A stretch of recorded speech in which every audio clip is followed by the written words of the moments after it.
আমি বলতে চাই, বিগত দিনে শেখ মুজিবুরের হত্যার জন্য যদি হত্যাকারীকে বিদেশ থেকে বাংলাদেশে এনে শাস্তি দেওয়া হয়, তাহলে উসমান হাদির হত্যাকারীকেও বিদেশ থেকে বাংলাদেশে এনে শাস্তি দেওয়া যায়।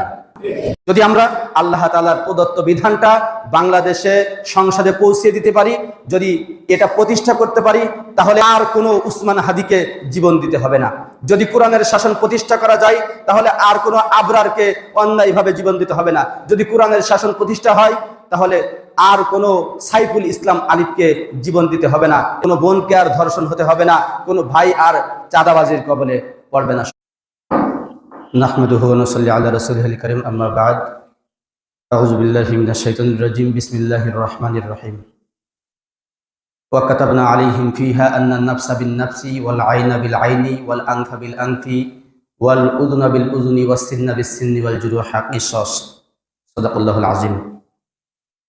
আলহামদুলিল্লাহ, সর্বপ্রথম শুকরিয়া জ্ঞাপন করি সেই মহান রবের, যে মহান স্রষ্টা আমাদেরকে মুসলমান হিসেবে পৃথিবীতে পাঠিয়েছেন এবং ইমানের উপর অটল থাকার তৌফিক দান করেছেন।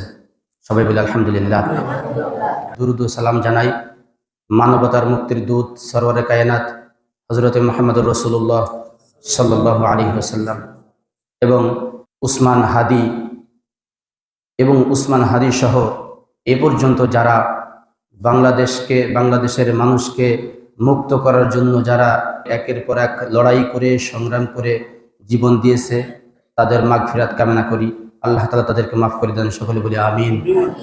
সম্মানিত উপস্থিতি, আমাদের আজকের মূল উদ্দেশ্য হলো উসমান হাদি সহ বাংলাদেশ থেকে এ জাতীয় যত লড়াকু সৈনিক, যত রাজপথের সৈনিক, যত বিপ্লবী সৈনিক যারা জীবন দিয়েছে, তাদের মাগফিরাতের জন্য আমাদের আজকের এই জমায়েত।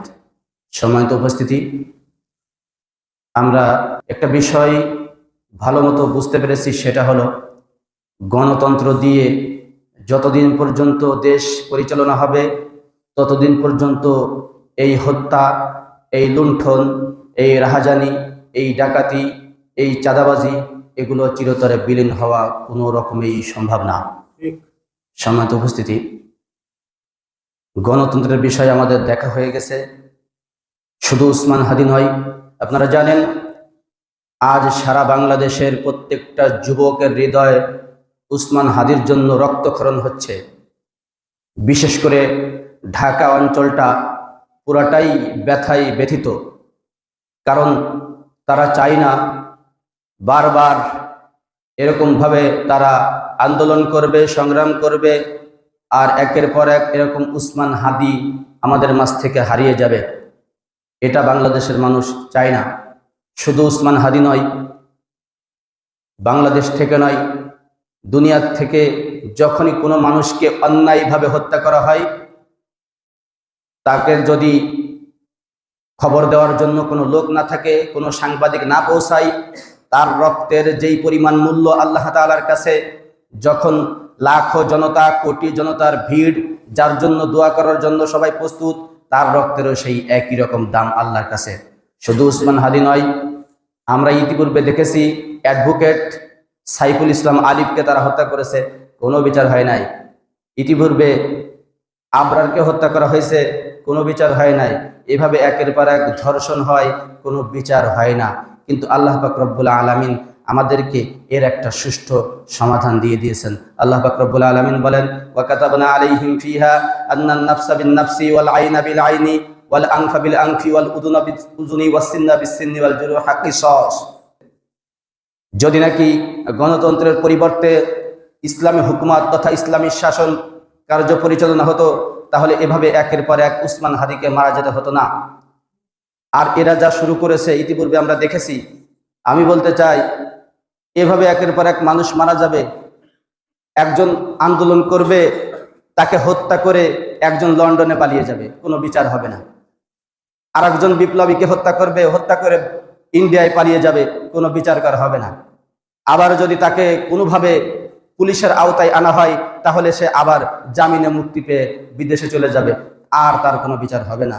আমি বলতে চাই, বিগত দিনে যদি শেখ মুজিবুরের হত্যার জন্য যদি হত্যাকারীকে বিদেশ থেকে বাংলাদেশে এনে শাস্তি দেওয়া হয়, তাহলে উসমান হাদির হত্যাকারীকেও বিদেশ থেকে বাংলাদেশে এনে শাস্তি দেওয়া যায়। কিন্তু গণতন্ত্রের এই আইন দিয়ে আমাদের এই সুষ্ঠু সমাধান পাবো বলে আমরা আশা করি না। এজন্য সম্মানিত উপস্থিতি, আল্লাহ তাআলার এই আহ্বান আল্লাহ তাআলা জানাই দিয়েছেন যে যদি তোমরা গণতন্ত্র ছেড়ে তোমরা যদি ইসলামী শাসন ব্যবস্থা কায়েম করতে পারো, তাহলে এর জন্য নাস্তিকদের মতো মামলা ঝুলিয়ে রাখা হবে না। নাস্তিকদের জন্য বারবার মাসের পর মাস, বছরের পর বছর অপেক্ষা করতে হবে না। অচিরেই খুব দ্রুতই তার বিচার হবে। সম্মানিত উপস্থিতি, আমি আপনাদের কাছে শেষ একটা আহ্বান জানিয়ে আমার কথা শেষ করতে চাই। সেটা হলো, আমরা গণতন্ত্রের শাসন বহুত দেখেছি। গণতন্ত্র আমাদেরকে শান্তি এনে দিতে ব্যর্থ হয়েছে, গণতন্ত্র আমাদেরকে শান্তি এনে দিতে পারে নাই। এখনো যদি বাংলাদেশের মানুষের কানে পানি না যায়, তাহলে আর বাংলাদেশের মুক্তি কোনো দিনও সম্ভব না। সম্মানিত উপস্থিতি, আমাদের এই জিনিসটা মাথায় নিয়ে সামনে এগোতে হবে। আর বিশেষ করে জোরদার ভূমিকা রাখতে হবে এবং জোরদার দাবি জানাতে হবে। বিগত দিনের যারা হত্যা হয়েছে, তাদের মতো করে উসমান হাদির হত্যাকারীকে এভাবে বিদেশে সে ঘুরে বেড়াবে, এটা বাংলাদেশের যুবকেরা চায় না।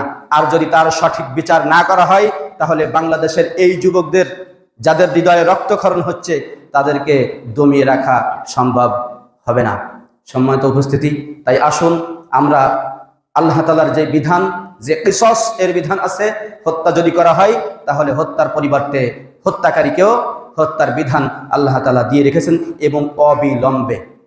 এটা আল্লাহ তাআলার প্রদত্ত বিধান।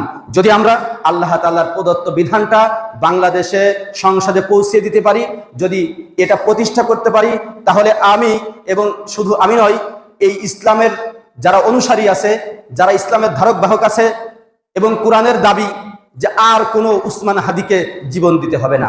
যদি কোরআনের শাসন প্রতিষ্ঠা করা যায়, তাহলে আর কোনো আবরারকে অন্যায়ভাবে জীবন দিতে হবে না। যদি কোরআনের শাসন প্রতিষ্ঠা হয়, তাহলে আর কোনো সাইফুল ইসলাম আলিফকে জীবন দিতে হবে না এবং জীবন দেওয়ার পরে মামলা হবে কিন্তু বিচার হবে না, এরকম আর হবে না। কোনো বোনকে আর ধর্ষণ হতে হবে না, কোনো ভাই আর চাঁদাবাজির কবলে পড়বে না। সম্মানিত উপস্থিতি, উসমান হাদি, তার জন্য আল্লাহ তাআলার দরবারে দোয়া করি আল্লাহ তাআলা তাকে জান্নাতের উঁচু মাকাম দান করেন এবং তাকে সহ যত মানুষ, যত ভাই যারা এভাবে দেশের জন্য, দেশের মানুষের মুক্তির জন্য জীবন দিয়েছে, তাদের জন্য দোয়া করি আল্লাহ যেন তাদেরকেও জান্নাতের উঁচু মাকাম দান করেন।